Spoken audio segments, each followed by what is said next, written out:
நான் முதல்வன் திட்டத்தின் கீழ் மத்திய அரசின் போட்டித் தேர்வுகளுக்கான இலவச பயிற்சிக்கு இன்று முதல் விண்ணப்பிக்கலாம் என்று அறிவிக்கப்பட்டுள்ளது. பள்ளி கல்லூரி மாணவர்கள் பயன்பெறும் வகையில் நான் முதல்வன் திட்டம் தொடங்கப்பட்டு பல பயிற்சிகள் வழங்கப்பட்டு வருகிறது. அந்த வகையில் எஸ்எஸ்சி, ரயில்வே, வங்கி பணியிடங்களுக்கு தேர்வு எழுதும் இளைஞர்களுக்கு 6 மாத காலம் உறைவிடத்துடன் பயிற்சி அளிக்கப்படுகிறது.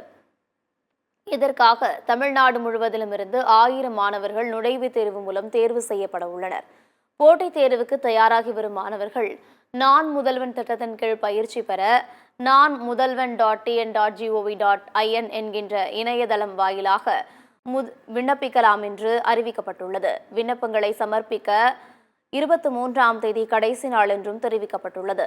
ஜூலை 7ஆம் தேதி ஹால் டிக்கெட் வழங்கப்படும் என்றும் ஜூலை 14ஆம் தேதி நுழைவுத் தேர்வு நடைபெற உள்ளதென்றும் குறிப்பிடப்பட்டுள்ளது.